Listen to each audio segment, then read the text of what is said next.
Conhecimento de Deus por Watmani. Segunda parte. Autoconhecimento e a luz de Deus. Capítulo 3. O caminho para o autoconhecimento. Creio que Deus deseja que eu fale hoje sobre como podemos conhecer a nós mesmos. Nunca houve um cristão que tivesse progredido na vida espiritual sem conhecer a si mesmo. É também verdade que um cristão não progride espiritualmente além daquilo que conhece, de acordo com a luz e não apenas conhecimento que ele receber, assim será a sua vida. Ninguém é capaz de ir além da luz que Deus lhe deu. A pessoa que não se percebe de sua culpa, nem conhece sua condição real, jamais buscará o que é novo ou progredirá. Parte essencial da vida espiritual do cristão é a de julgar a si mesmo, reconhecendo que sua carne é indigna de confiança e imprestável, pois somente assim confiará totalmente em Deus, andando no espírito e não na carne. Pode-se dizer que sem este auto-julgamento, a vida espiritual é impossível. Se não conhecemos a nós mesmos, como podemos nos julgar a nós mesmos e como receberemos bênçãos espirituais? Se não tivermos conhecimento da corrupção da carne, como Deus gostaria que a víssemos, seremos totalmente incapazes de viver uma vida pura no Espírito Santo. Devido à falta de autoconhecimento, ficaremos inconscientemente cheios de autoconfiança e, por isso, deixaremos de compreender o que o Senhor disse: sem mim nada podeis fazer, que lemos em João capítulo 15, verso 5. Apesar de o Espírito Santo ter sido dado para ajudar a nossa debilidade, deixamos de buscar sua ajuda por não enxergarmos nossa fraqueza. Consequentemente, permanecemos fracos. Além disso, não conhecendo a nós mesmos, seremos tão autoconfiantes que chegaremos a nos considerar superiores. Resultado? Ficaremos cheios de orgulho, que é extremamente abominável aos olhos do Senhor. Por esse mesmo motivo, teremos também muitas deficiências em nossa vida diária. Numerosas obrigações serão descuidadas. Envolver-nos-emos em transações incorretas com outras pessoas. Surgirá a ausência de amor em certas áreas e haverá manifestações frequentes de impulsividade, ansiedade e inimizade. No entanto, não estamos conscientes dessas coisas e, por isso, a autocomplacência pode se afirmar cujo resultado será maior deterioração. É impossível calcular as bênçãos espirituais que temos perdido por não compreendermos quão perfeita e preciosa é a salvação do Senhor. Autoconhecimento é, portanto, a primeira condição para progredirmos, pois apenas aqueles que conhecem a si próprios aspiram às coisas sobremodo excelentes, a saber, o melhor de Deus.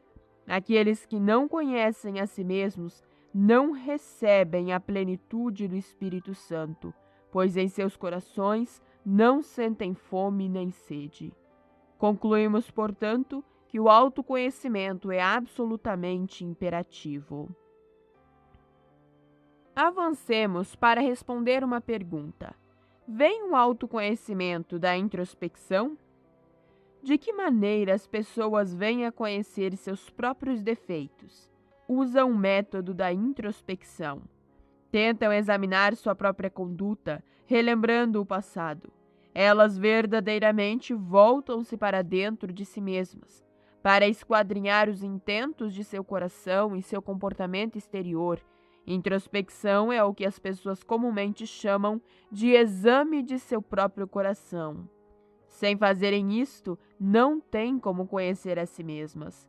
Bem frequentemente ouço cristãos dizerem: vou me examinar para ver se há algo errado, mas deixem-me dizer-lhes que introspecção não é uma obrigação cristã. Pelo contrário, é um grande engano. Já prejudicou muitos cristãos. Para mostrar que a introspecção não é uma obrigação cristã, faremos as seguintes perguntas. Primeiro, existe na Bíblia uma ordem ou mandato a respeito da introspecção? Segundo, será que a introspecção realmente leva ao autoconhecimento? E terceiro, a introspecção é útil? Comecemos então com: existe na Bíblia uma ordem a respeito da introspecção? É verdade que a Bíblia nunca ordena ao crente que se examine a si mesmo? Griffith Thomas observou certa vez que existem apenas 2 passagens na Bíblia inteira que mencionam a autoanálise, mas que cada uma delas se refere a algo específico. Examinemos essas 2 passagens. A primeira é 1 Coríntios, capítulo 11, versículo 28. Examine-se, pois, o homem a si mesmo, e assim coma do pão e beba do cálice. O examine-se aqui não se refere ao cristão se examinar em busca de santidade. Aponta particularmente para o exame de nós mesmos com relação a reconhecermos o pão e o cálice como o corpo e o sangue de Cristo. Ao nos aproximarmos da mesa do Senhor para comermos do pão e bebermos do cálice, como o fato de comer do pão e beber do cálice é um testemunho, devemos nos examinar para ver se nos lembramos do verdadeiro significado espiritual, para que isso não se transforme em mero ritual. Consequentemente, a introspecção aqui é para nos levar a inquirir de nós mesmos se vimos até a mesa do Senhor para nos lembrarmos dele. Não nos incita a voltar-nos para dentro de nós mesmos, a fim de examinarmos nossas falhas, com a finalidade de progredirmos espiritualmente. Examinai-vos a vós mesmos, se realmente estáis na fé. Provai-vos a vós mesmos. Assim lemos em 2 Coríntios, capítulo 13, versículo 5. Novamente, o apelo a que examinemos nossa condição íntima relaciona-se com uma esfera particular. Em Corinto, muitos falavam mal de Paulo, até mesmo pondo em dúvida seu apostolado. Por isso, Paulo pediu-lhe que se examinassem a si mesmos, para ver se estavam na fé, pois se estivessem, esse próprio fato constituiria prova do apostolado de Paulo. Se Deus não o tivesse chamado para ser apóstolo entre os gentios, como é que os coríntios poderiam ter sido salvos? Visto que Deus o havia chamado a pregar o evangelho aos coríntios, eles foram salvos, e essa salvação provava que Paulo era um verdadeiro apóstolo. Caso não estivessem na fé, ele seria um falso apóstolo. Portanto, a introspecção aqui não se relaciona com o autoexame, com a busca da santidade. Pelo contrário, é um ato especial relacionado a uma situação especial. É para provar se há fé.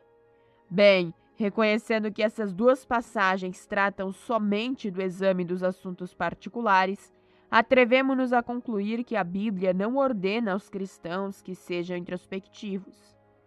Passemos então à segunda questão. Será que a introspecção produz autoconhecimento? A julgar por nossas experiências, temos de confessar que a introspecção não nos dá autoconhecimento. Vamos, no entanto, examinar as Escrituras para ver o que elas dizem a nosso respeito. Enganoso é o coração, mais do que todas as coisas, e desesperadamente corrupto. Quem o conhecerá? Assim lemos em Jeremias, capítulo 17, verso 9. Sendo este o estado de nosso coração, como pode a introspecção ser digna de confiança? Pois estaremos examinando a nós mesmos com um coração enganoso, e é inevitável que sejamos ludibriados. Por exemplo, podemos estar errados, e, no entanto, o coração nos justificar. Ou podemos não estar errados, apenas fracos, e, não obstante, nosso coração nos condenar como se estivéssemos errados. Se o coração fosse perfeito, poderia servir de padrão, mas uma vez que é enganoso, como pode ser usado como regra? Usar uma medida tão inexata para medir a nós mesmos deverá, sem dúvida, conduzir ao engano. Se realmente quisermos examinar a nós mesmos, perguntemos primeiro se somos dignos de confiança. Nosso eu é tão corrupto que Deus o considera imprestável para esse fim. Como é então que podemos usá-lo para a introspecção? Muitos consideram este exercício interior como virtude, mas se me for permitido divergir, diria que é um grande erro. Deveríamos nos aperceber de quão complicada é nossa constituição interior. Nossa vontade, pensamento e emoção, juntamente com as manobras do coração, são altamente complicadas. É-nos impossível analisá-las integralmente e compreender seus interrelacionamentos. Dada a complexidade da situação, nossa introspecção não nos pode levar a um autoconhecimento perfeito, pois quando examinamos nosso próprio sentimento, não sabemos quanto ele está sendo influenciado por outras coisas. Consequentemente, o conhecimento que advém de nosso próprio sentimento é incerto. Qualquer influência insignificante pode alterar por completo nosso sentimento. A miúde, deixamos de julgar corretamente determinado assunto ou carecemos de conhecimento exato de nosso motivo por haver em nós algum pecado oculto, algum pensamento errado, algum pequeno preconceito, alguma inclinação natural ou inúmeros outros pequenos obstáculos. A própria complexidade e instabilidade de nossos seres nos leva a julgarmos com inexatidão. Como resultado, encontramos frequentemente paradoxos como o seguinte: uma pessoa pode ser muito forte em certo aspecto e, no entanto, não apenas ignorar esse fato, como até se considerar bem fraca nesse ponto. Por outro lado, pode ser muito fraca em outro aspecto e, no entanto, estar de todo inconsciente disso e achar que é forte. Isso ocorre comumente e nos diz com clareza uma coisa, que apesar da introspecção, não existe autoconhecimento verdadeiro. Tive um amigo que, ao ser salvo, falava com frequência sobre o amor cristão. Considerava-se cheio de amor. Quem poderia saber que ele não estava de modo algum reconciliado com sua esposa em casa? Você acha que o autoexame dele era válido? Se a pessoa não pode confiar em seu próprio eu, a introspecção é totalmente inútil. Quem há que possa discernir as próprias faltas? Pergunta o salmista, que lemos no Salmo 19, versículo 12. Ninguém. Por nós mesmos não podemos conhecê-la. Passemos à terceira questão. A introspecção é útil? Não só a Bíblia não contém nenhuma ordem para fazermos introspecção, mas, além disso, nossa experiência nos diz quão impossível ela é. No que tange à vida espiritual, a introspecção é muito prejudicial. Pode produzir uma de duas consequências. Se o fruto desse tipo de experiência não for autossatisfação, será desespero. A autossatisfação devido a achar-se muito bom após o autoexame, desespero devido a achar-se cheio de falhas. Não haverá uma terceira consequência. Olhando para Jesus, lemos em Hebreus capítulo 2, versículo 2. No original existe algo mais na palavra que fica entre olhando e Jesus. Deveria ser entendida como olhando em direção oposta para Jesus. A ideia é a de que, antes de podermos olhar para Jesus, primeiro temos de desviar os olhos daquilo para o que não deveríamos olhar. Nossa vida espiritual se baseia em olharmos para Jesus e não em olharmos para dentro de nós mesmos. Se desobedecermos ao mandamento das Escrituras e olharmos para nós mesmos ao invés de olharmos para Jesus, nossa vida espiritual sofrerá tremendos prejuízos. Já disse que o autoexame, a análise de nosso próprio sentimento, intenção e pensamento, é tremendamente prejudicial. Griffith Thomas disse certa vez que era axioma corrente em seus dias que, se se desejasse olhar uma vez que fosse para si mesmo, deveria-se olhar para Cristo 10 vezes. Gostaria de mudar esse axioma, dizendo que dever-se-ia olhar 10 vezes para Cristo, mas não olhar para si próprio nenhuma vez. 2 anos atrás, li uma fábula a respeito de uma centopeia e de um sapo. Ao conversarem, o sapo perguntou à centopeia: "Com todos esses pés, como é que você anda?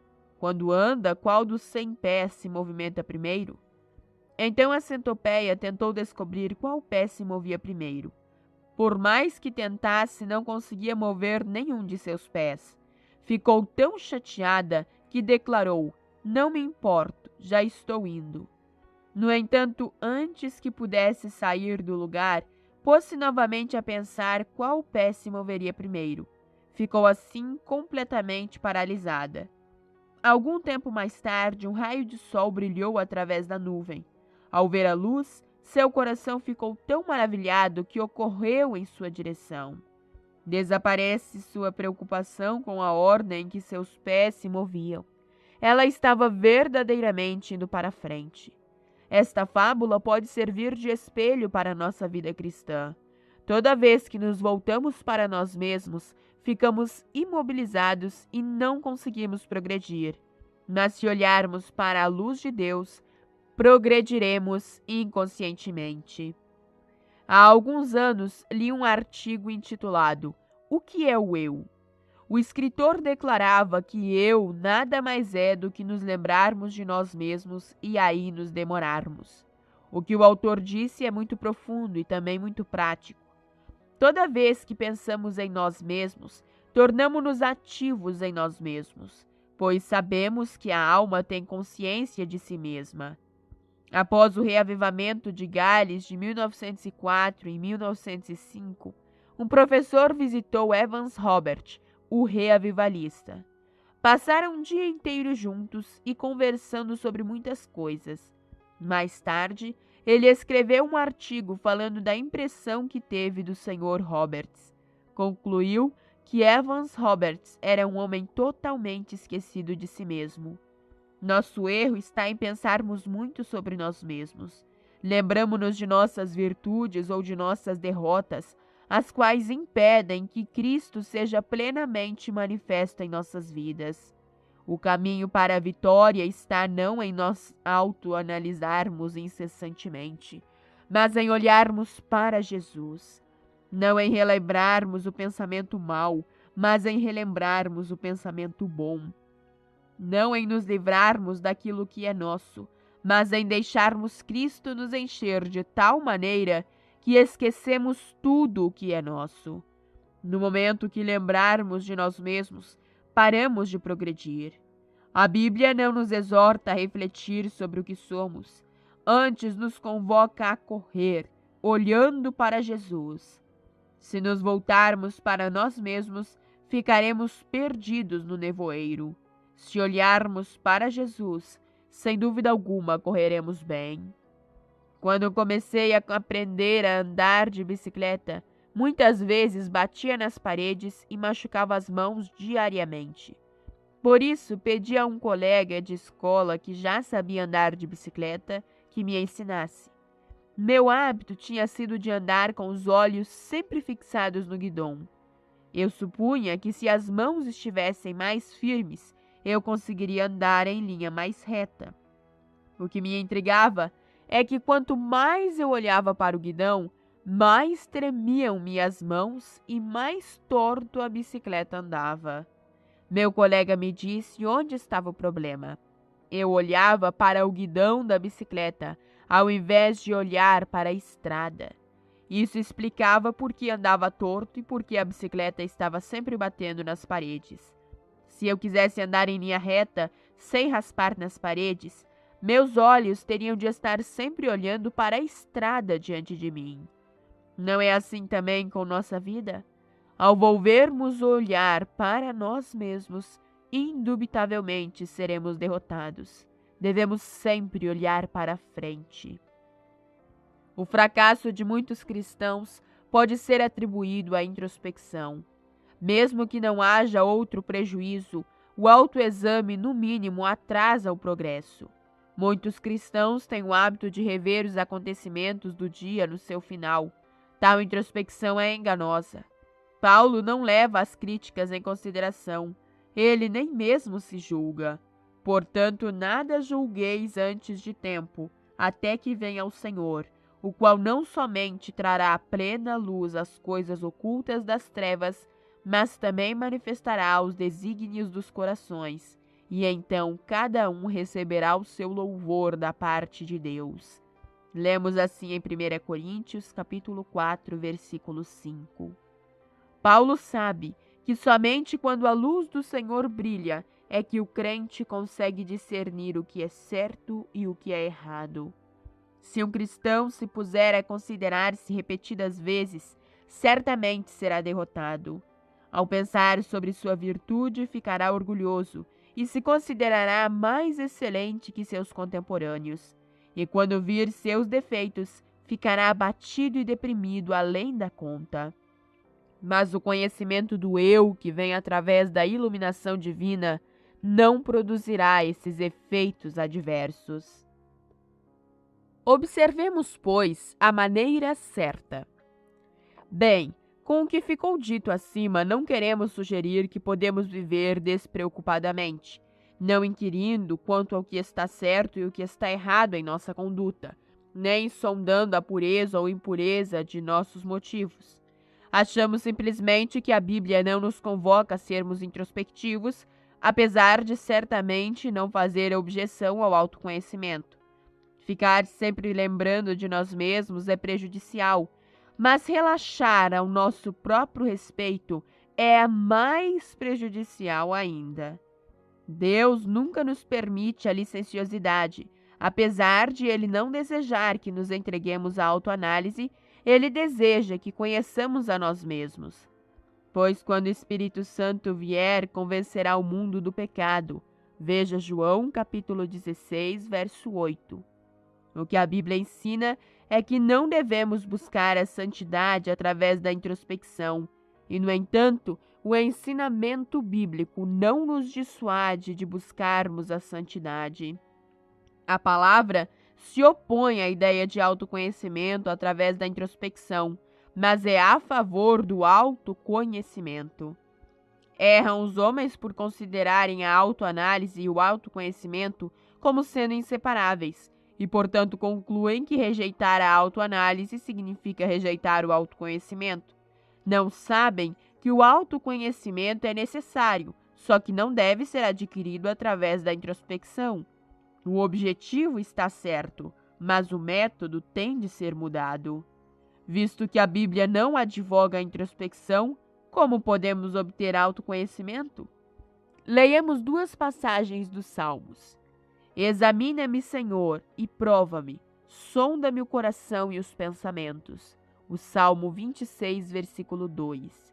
E no Salmo 139, os versos 23 e 24 nos dizem: Sonda-me, ó Deus, e conhece o meu coração. Prova-me e conhece os meus pensamentos. Vê se há em mim algum caminho mau. Estas duas passagens nos mostram a maneira certa de adquirirmos autoconhecimento. Se desejamos conhecer nosso coração e nossa mente, conhecer nossos pensamentos, para ver se há algum caminho mau, não devemos gastar tempo examinando a nós mesmos para ver como é que nos sentimos com relação a nós mesmos. Antes, devemos pedir a Deus que nos examine, e sonde e prove, para que possamos ter um conhecimento exato de nós mesmos. Nosso autoconhecimento vem não através da autoanálise, mas por meio do exame que Deus faz de nós. Essas passagens nos dizem que, se precisarmos de conhecimento de nós mesmos, precisamos pedir a Deus que nos dê esse conhecimento. Esse é o conhecimento mais exato, pois Deus nos conhece melhor do que nós mesmos. Porque todas as coisas estão patentes e expostas diante dele. Mesmo os recessos secretos de nosso coração, que escapam ao alcance de nossa análise e sensação, não lhe são ocultos. Se recebermos sua visão, não seremos enganados, mas conheceremos nossa condição real. Somente o conhecimento que Deus tem de nós está acima de qualquer erro. Você sabe o que Deus pensa a seu respeito? Você até se considera bom, mas acredita que Deus também pensa do mesmo modo? Ou você pode considerar-se muito mal? Acha que Deus concorda com você? Portanto, não se considere bom ou mal pelo que sente. Tal conhecimento é extremamente inexato. Somente Deus pode dizer se você é realmente bom ou mal. Deus não quer que sejamos introspectivos, não porque nos negue o autoconhecimento ou permita que vivamos descuidadamente, mas por ter consciência de que nunca chegaremos a nos conhecer através da introspecção. O que ele julga errado, talvez consideremos bom. O que ele condena como impuro, podemos achar que é um defeito insignificante. Ele se alegra em que tenhamos o seu ponto de vista. Portanto, não nos permitirá seguir nossos próprios sentimentos incertos e julgamentos inexatos, mas deseja que adquiramos a mente do Espírito para que tenhamos seu julgamento como nosso julgamento. Verifiquemos algo sobre a luz de Deus e o autoconhecimento. Como é que sabemos que Deus olha para nós? Como podemos penetrar o pensamento de Deus concernente a nós? O Salmo 36 contém a resposta. Na tua luz vemos a luz, que está no verso 9. A palavra luz é mencionada 2 vezes neste versículo e tem um significado um pouquinho diferente cada vez. A primeira luz é especial, sendo tua luz, a luz de Deus. A segunda luz é geral, e é por isso que antes dela não vem nenhum qualificativo. A luz de Deus representa o conhecimento de Deus, seu ponto de vista e o que ele vê. Na luz de Deus indica algo sendo revelado por Deus, tendo-nos sido dito o que ele conhece a nosso respeito. A segunda luz mostra-nos a condição real de alguma coisa. Daí o significado desse versículo ser: tendo recebido a revelação de Deus e tendo sido iluminados por sua santa luz, somos capacitados a conhecer a exata situação de uma questão, pois ela fica clara como a luz a nossos olhos.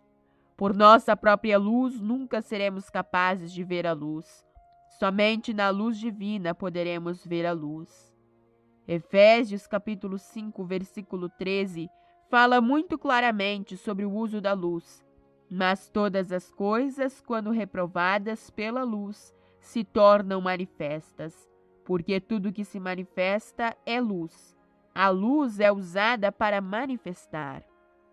Portanto, a primeira luz mencionada no Salmo 36, versículo 9, é a natureza objetiva, pois é a luz de Deus. Enquanto estivermos nessa luz, somos manifestos por ela, o que nos leva a enxergar nossa verdadeira condição. Isto é ver a luz de Deus. Antes não conhecíamos nossa condição. Agora, com a iluminação da luz divina, vemo-la. Muitas coisas que no passado considerávamos excelentes parecem-nos horríveis quando a luz de Deus as ilumina. Podemos achar que somos melhores que todo mundo, mas quando a luz de Deus brilha, não apenas o mal parece mal, mas até mesmo o nosso bem parece mal. Não é dizer ao Senhor, depois de havermos examinado a nós mesmos, é confessar ao Senhor após termos sido iluminados pela luz de Deus. Por esse motivo, a introspecção não é uma virtude, mas um enorme erro. A maneira de nos conhecermos a nós mesmos não é através da introspecção, mas por meio da luz divina. Em sua luz, podemos adquirir conhecimento a nosso próprio respeito. Como a luz de Deus com relação a nós é muito viva, em sua luz veremos tudo como ele vê. Não precisamos perguntar agora sobre quando a luz de Deus vem. Nem precisamos perguntar como ter certeza de que é mesmo a luz de Deus. Não há necessidade de acendermos uma vela ou uma luz para conhecermos o sol no céu. Se conseguirmos ver a nós mesmos, sabemos que estamos sob a luz do sol, porque o astro já despontou. Da mesma forma, sempre que pudermos nos conhecer claramente, vendo nossa verdadeira condição e percebendo a corrupção de nossa carne, saberemos que já estamos na luz de Deus, porque Ele nos deu a sua luz. Por outro lado, se não considerarmos tão seriamente quanto a Bíblia nos descreve, nem acreditarmos que nossa carne seja fraca, má e corrupta, como as Escrituras a definem, será indicação de que não recebemos a luz de Deus e que não estamos andando em sua luz. Não é necessário perguntar onde está a luz ou o que é a luz. Quando virmos o efeito da luz, saberemos o que e o onde da luz. Após Adão ter comido do fruto da árvore do conhecimento do bem e do mal, a primeira coisa de que tomou conhecimento foi sua própria vergonha. Estava nu. Esta foi a sensação de sua própria consciência. Sentiu-se envergonhado e ainda assim teve temor de Deus? Não, continuou a seguir seu próprio caminho. Fez para si uma cinta de folhas de figueira com a qual cobrir a sua vergonha. Mais tarde, quando a voz de Deus se fez ouvir, onde estás? Adão escondeu-se da presença de Deus entre as árvores do jardim. Agora não tinha escapatória. Não podia mais depender da cinta que havia confeccionado. Tinha de confessar que estava nu. Vemos aqui que a consequência da introspecção por parte do homem pelo menos lhe dará, como fez em Adão, uma visão de sua própria vergonha. No entanto, o homem não se arrependerá do seu pecado, mas tentará encobri-lo. Apesar disso, depois de interrogado por Deus, Adão realmente se conheceu. Deus lhe perguntou: onde estás? Será que Deus não sabia onde Adão estava? É claro que sabia. No entanto, ele fez essa pergunta a fim de que o próprio Adão se apercebesse de onde estava. Todos os crentes experientes podem testificar que, sob o autoexame, as pessoas conseguem ver alguns de seus defeitos, mas tentarão encobri-los a seu próprio modo. Mas toda vez que alguém é esclarecido pela luz de Deus, já não tem como esconder-se. Certa vez uma senhora perguntou a um judeu se gostaria de ser salvo. Ele disse que não, mas aquela senhora o persuadiu a ajoelhar-se com ela e orar, pedindo a Deus que capacitasse aquele homem a conhecer a si próprio. A luz de Deus veio e ele começou a perceber quão impuro era. Viu seus próprios pecados e de tal maneira que desejou que o chão se abrisse e o engolisse. Este incidente mostra que, a menos que a luz de Deus brilhe, ninguém pode ver a si mesmo como pecador. Muitos são incapazes de admitir que são pecadores antes de serem salvos. Aos olhos dos outros, podem ser verdadeiramente pecadores e ainda assim não sentir que o são. Somente quando a luz de Deus vem é que reconhece quão pecadores são. A autocondenação produzida pela luz de Deus é realmente algo que vai além de qualquer autoilusão. Uma pessoa pode saber que pecou. Ela o sente no coração e confessa com os lábios. Do ponto de vista humano, será considerada como alguém que se conhece intimamente. No entanto, quando o Espírito Santo traz a luz de Deus sobre ela, a pessoa começa a perceber quão superficial foi sua confissão de pecados, por ainda não odiar o pecado como Deus o odeia. Somente depois de haver sido esclarecida, conseguirá sentir a hediondez do pecado e assim buscar libertar-se. A essa altura, permitam-me dirigir algumas palavras aos obreiros de Deus. Nós que trabalhamos para Deus, não devemos usar nossos argumentos para convencer as pessoas de seus pecados. Antes, devemos pedir ao Espírito Santo que convença o mundo de seus atos pecaminosos. Todos os tipos de introspecção são igualmente superficiais, vazios e inexatos. Só a luz de Deus pode levar as pessoas a enxergar sua verdadeira condição, vendo-a através dos olhos divinos. Nós, cristãos, podemos conhecer a nós mesmos dia após dia, não mediante a autoanálise, mas pela luz de Deus. À medida que vamos sendo esclarecidos pela luz divina, reconhecemos a depravação total de nosso ser. Quantas vezes parecemos muito amorosos, e, no entanto, quando a luz de Deus incide sobre nós, vemos não só nossa deficiência em amar, mas também muitos outros defeitos. Muitas vezes consideramos nosso trabalho um sucesso, temos ganho muitas almas, mas esperem só até a luz de Deus brilhar, e então perceberemos quão vazio, improdutivo e carnal é esse trabalho.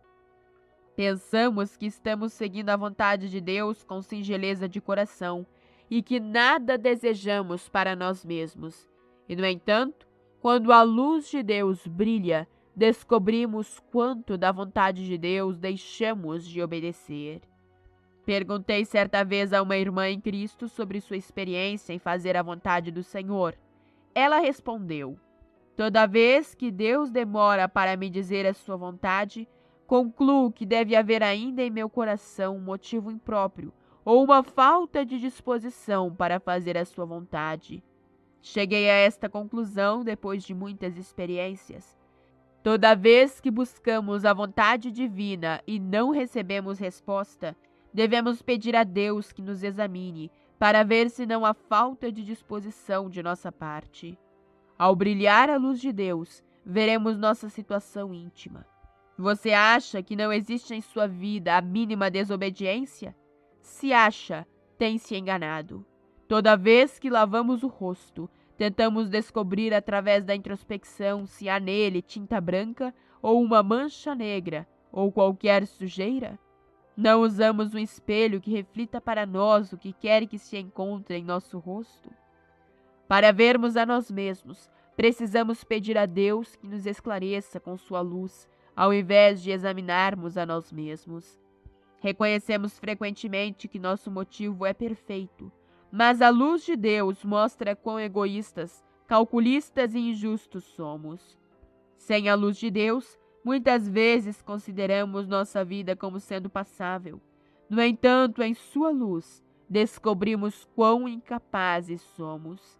Na luz de Deus, verdadeiramente veremos a luz. A diferença entre um cristão profundo e um superficial está na medida da luz de Deus que cada um possui. Mais ou menos, permanente ou temporária, preto é preto e branco é branco sob a luz de Deus. O cristão superficial pode ocasionalmente conhecer seu defeito particular sob a iluminação especial e esporádica de Deus, mas o cristão profundo está permanentemente sob o esclarecimento divino e conhece a si mesmo. Alguns de nós podemos ter tido a seguinte experiência. Quando ouvimos o testemunho de um jovem crente sobre quanto ele amava ao Senhor e como lhe consagrou tudo, temos às vezes a sensação de que esse jovem não sabe bem o que está dizendo, pois ainda tem de aprender quão difícil é essa vida de consagração. Ele não sabe o que o aguarda no futuro. Está apenas falando sob o impulso do que sente no momento. Será que isso é semelhante ao que o Senhor Jesus disse a Tiago e a João? Eles haviam pedido ao Senhor: permite-nos que na tua glória nos assentemos um à tua direita e o outro à tua esquerda. Mas Jesus lhes respondeu assim: não sabeis o que pedis. Podeis vós beber o cálice que eu bebo? Ou receber o batismo com que eu sou batizado? E eles disseram: podemos, conforme Marcos capítulo 10, versículo 37 ao 39. Eles não tinham a menor ideia de quão profundas e abrangentes eram as palavras que o Senhor lhes dirigia, e por isso, abruptamente responderam que podiam. Antes de termos a luz de Deus, somos como esses dois discípulos. Não sabemos quão fracos somos, nem percebemos quanto Deus requer de nós. Supomos ser capazes de qualquer coisa, mas quando a luz de Deus brilha sobre nós, começamos a ver como tudo o que dizemos a respeito de muitas coisas ou muitas verdades são meras palavras. porque não compreendemos de modo algum seu significado. Quando a luz de Deus chega, não apenas o nosso bem é manifesto como não sendo nada bom, mas até mesmo o que não é bom, que geralmente reconhecemos como tal, se torna incrivelmente repulsivo. Em geral, temos perfeita consciência de nossa fraqueza em certa área. Sentimos isso até falarmos com outras pessoas a esse respeito, e além de tudo, oramos a Deus quanto ao problema. Não obstante, não temos uma convicção profunda sobre essa nossa fraqueza e não estamos realmente convencidos de sua maldade. Apesar de sentirmos que é uma fraqueza, conseguimos continuar vivendo. Somente depois de a luz divina ter raiado sobre nós, é que haverá aquela ideia que confirma nossa fraqueza e que fará crescer em nós um ódio contra ela. Não podemos viver a menos que sejamos libertados. A distância entre o autoconhecimento adquirido através da introspecção e aquele adquirido à luz de Deus é imensurável. Portanto, meus amigos, sem a luz de Deus, seja o que for que vocês saibam de si mesmos, é irreal. O autoconhecimento obtido através da autoanálise meramente representa o que pensamos a nosso respeito, enquanto o autoconhecimento recebido mediante a luz de Deus representa o que Deus pensa de nós. Nosso próprio julgamento nunca pode ser tão certo como o julgamento de Deus. Notamos aqui a diferença entre a luz divina e o conhecimento humano. O conhecimento mostra o que nós conhecemos, isto é, o que nossa mente compreende. A luz de Deus é o que Ele sabe e é revelado a nós por seu Espírito. Muitos confundem conhecimento mental com a luz descrita na Bíblia. Consequentemente, ouvimos sempre dizer: fulano de tal tem muita luz, mas sua vida não vale nada. O que não percebem é que a luz não é conhecimento por si. Não diz a Bíblia: o saber ensoberbece, conforme em 1 Coríntios capítulo 8, verso 1. Mas quando a luz de Deus brilha no coração de alguém, longe de fazer elevar-se a si mesmo, fará a pessoa se entristecer até ao arrependimento. Odiará a sua carne e implorará a Deus que o liberte de sua impureza. É possível estar cheio de conhecimento da Bíblia e, ao mesmo tempo, estar de todo carente da luz de Deus. O conhecimento descoberto no poder do Espírito Santo é a luz de Deus, e a luz de Deus, guardada e decorada pela mente humana, se transforma em conhecimento. Não há dúvida de que o conhecimento, bem como a experiência, tem seu lugar apropriado na Bíblia. E, no entanto, o conhecimento separado do poder do Espírito Santo é morto. C.I. Scofield disse certa vez que nada é mais perigoso que a separação entre a verdade e o poder. Podemos conhecer muito da verdade e possuir grande conhecimento, mas se estes não estiverem sob o poder do Espírito Santo, não teremos luz que nos mostre nossa verdadeira condição e guie nossos passos. Se recebemos a luz de Deus, devemos guardar o que temos no Espírito Santo, para que possa continuamente iluminar o nosso caminho sem perder o seu poder. Muitas vezes Deus nos concede luz para que vejamos o que uma coisa verdadeiramente é. Nesse momento, parece-nos que vimos até o mais íntimo dela, de maneira que temos tudo exposto à nossa frente. Mas depois de algum tempo, começamos a perder os contornos de sua imagem, apesar de ainda retermos o conhecimento de nossa experiência. A luz de Deus se afastou da cena. Tudo o que resta é o conhecimento. Nota: mesmo assim, precisamos pelo menos andar de acordo com o nosso conhecimento. Entretanto, isto não sugere que o conhecimento apenas seja suficiente, porque a luz é muito necessária. A luz consegue dar-nos uma impressão profunda que o conhecimento não dá. Para andarmos no caminho de Deus, precisamos ter sua luz. Nosso próprio sentimento tende a nos desculpar, até a nos enganar totalmente. Seguir nosso sentimento ao buscarmos a santidade é comparável a seguir um guia cego. Só a luz de Deus tornará manifesto o verdadeiro estado das coisas. A luz apresenta o ponto de vista divino. Se Deus diz que algo está errado, está mesmo. Se Ele diz que está 100% errado, então está 100% errado. Antes da chegada da luz, estamos pensando. É, portanto, conhecimento indigno de confiança. A estimativa de nossa vida tem de vir de Deus. Depois que uma querida irmã, a senhorita Margaret Barber, faleceu, sua Bíblia foi-me doada em testamento.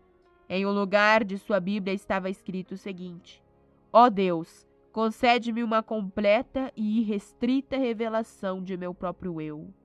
Quão profunda é esta nota!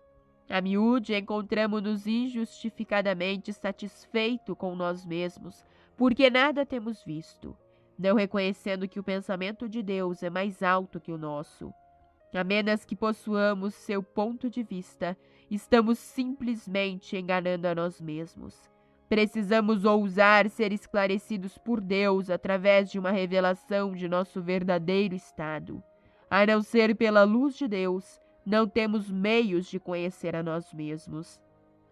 Nossa própria avaliação é totalmente indigna de confiança. Amém.